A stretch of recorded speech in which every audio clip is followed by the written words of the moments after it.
الحمدللہ رب العالمین والصلاة والسلام علی من کان نبیا و آدم بین الماء والطین وعلی آلہ و اصحابہ اجمعین اما بعد فاعوذ باللہ من الشیطان الرجیم بسم اللہ الرحمن الرحیم۔ قطب ربانی حضرت ابو مخدوم شاہ سید محمد طاہر اشرف الاشرفی الجیلانی قدس سرہ 1947 کی ابتدا میں آپ نے ہندوستان کے مختلف شہروں کا دورہ کیا۔ ریاست دھولپور میں دو خاندان ایسے تھے کہ جن میں پشت تھا پشت ایک سلسلہ چلا آ رہا تھا لڑائی اور جھگڑے کا، اور وہ سلسلہ ختم ہونے کا نام نہیں لیتا تھا۔ حضرت کے علم میں یہ بات آئی، آپ وہاں تشریف لے گئے اور دونوں خاندانوں کو بٹھایا اور ان کے سامنے آپ نے ایک مدلل اور مؤثر تقریر فرمائی، جس میں قرآن و حدیث سے، بزرگان دین کے اقوال سے اور واقعات سے ان سب کو قائل کیا۔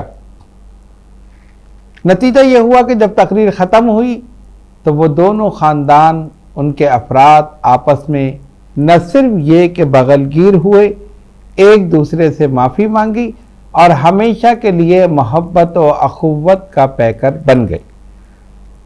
اب اس تقریر کا ایک اقتباس ملاحظہ فرمائیے۔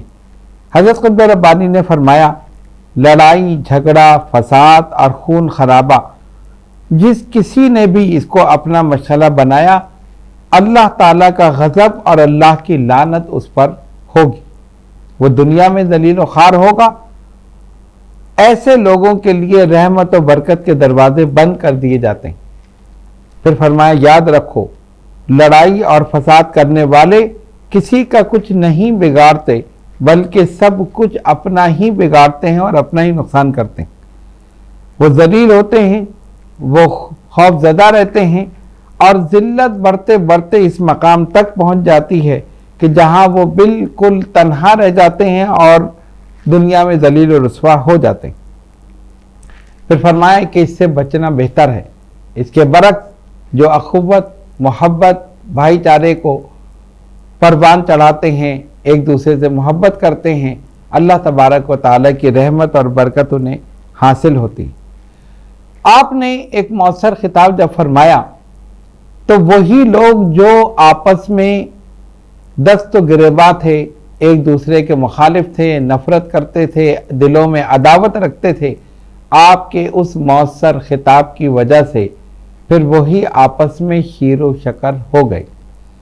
آپ نے فرمایا کہ جو لڑائی کو ختم کرنے میں پہل کرے گا، اللہ تبارک و تعالیٰ اس کو اجر عظیم عطا کرے گا۔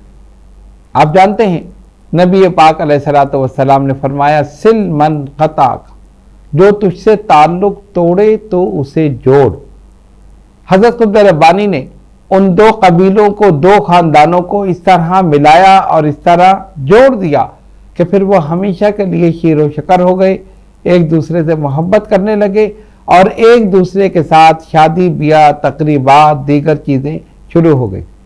حقیقت حال یہی ہے کہ یہ بزرگان دین، اولیاء کاملین دلوں کو جوڑتے ہیں، نفرتوں کو دور کرتے ہیں، عداوتوں کو دور کرتے ہیں اور لوگوں کے دلوں میں محبت، اخوت، بھائی چارہ اور یہ تمام چیزیں پیدا کرتے ہیں۔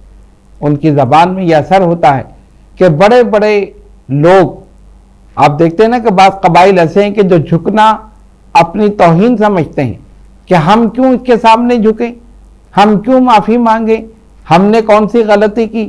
اگر وہ غلطی کو غلطی سمجھے تبھی تو وہ جھکیں گے، لیکن وہ اپنی غلطی کو غلطی نہیں سمجھتے کہ ہم درست ہیں، دوسرا غلط ہے۔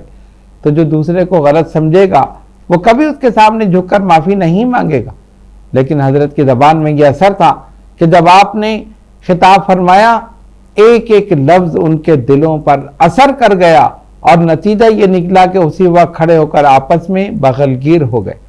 بزرگان دین، اولیاء کاملین کا پیغام محبت کا پیغام ہے، امن کا پیغام ہے، اخوت کا پیغام ہے، ایک دوسرے سے ملنے کا پیغام ہے کبھی بھی انہوں نے نفرتوں کو فروغ نہیں دیا، بلکہ نفرتوں کو دور کر کے لوگوں کے دلوں میں محبت پیدا کی۔ اور یہ وہی پیغام ہے جو نبی پاک علیہ الصلوۃ والسلام لے کر آئے، اور آپ نے اس پیغام کے ذریعے ان لوگوں کو کہ جو راہزن تھے وہ راہبر ہو گئے، جو بت پرست تھے وہ خدا پرست بن گئے، جو اپنے اخلاق و کردار کی وجہ سے حیوانوں سے بدتر تھے پھر وہی اپنے اخلاق و کردار کی وجہ سے فرشتوں سے اعلیٰ ہو گئے۔ یہ نبوی تعلیمات، یہ نبی پاک علیہ الصلوۃ والسلام کی نگاہ کرم کا اثر تھا، اور وہی پیغام ان بزرگان دین اولیاء کاملین نے جاری کیا۔ یہ جہاں جہاں بھی گئے محبتیں پھیلاتے رہے، نفرتوں کو دور کرتے رہے، فیض بانٹتے رہے، دلوں کو جوڑتے رہے، جس کا نتیجہ یہ نکلا کہ کتنے ہی معاملات ایسے ہوئے کہ جو ایک مسئلے پر پورے خاندان جدا ہونے والے تھے، لیکن حضرت کے دم قدم سے وہ خاندان پھر آپس میں مل گئے۔ اگر ہم چاہتے ہیں کہ ہم اسی طرح آپس میں محبت کے ساتھ، خلوص کے ساتھ رہیں، سب سے پہلے نبی پاک علیہ الصلوۃ والسلام کی بہترین تعلیمات ان پر عمل کریں، ان بزرگان دین اولیاء کاملین کے ملفوظات پر عمل کریں، اور جس طرح انہوں نے ایک طریقہ بتایا کہ لوگوں کو معاف کر دو، اگر معاف کرنے کا طریقہ اختیار کر لیا جائے تو سارے مسئلے ختم ہو جائیں۔ اصل مسئلہ انا کا اور ایگو کا ہوتا ہے کہ وہ کہتا ہے کہ میں نے غلطی نہیں کی تو میں کیوں اس کے سامنے جھکوں۔ سب سے پہلے ایک دوسرے کو معاف کر دیں، نئی زندگی شروع کریں، نفرتوں کو دور کر کے محبتوں کو اپنے دلوں میں جگہ دیں، اور ایک دوسرے کے ساتھ خلوص اور محبت کے ساتھ رہیں۔ اسی چیز کو اللہ تبارک و تعالی پسند فرماتا ہے۔ تو حضرت قطب ربانی نے اپنے اس ارشاد میں فرمایا، اختتام پر فرماتے ہیں، یاد رکھو اتفاق میں برکت ہے، اتحاد اللہ کو پسند ہے، محبت اور اخوت میں بھلائی ہے، ایثار و قربانی میں فلاح ہے، خلوص ہمدردی میں کامیابی ہے، اور اس کے برعکس تباہی ہی تباہی ہے۔ آپ نے ان تمام چیزوں کو گنوا دیا اور بتایا کہ اگر اس کے خلاف جاؤ گے تو پھر تباہ ہو جاؤ گے، دنیا میں بھی اور آخرت میں بھی خسارہ ہی خسارہ۔ لیکن اگر ان چیزوں کو اختیار کرو گے تو پھر اس دنیا میں بھی کامیاب اور آخرت میں بھی کامیاب۔ اللہ تبارک و تعالی ہم سب کو عمل کی توفیق عطا فرمائے۔ وما علینا الا البلاغ۔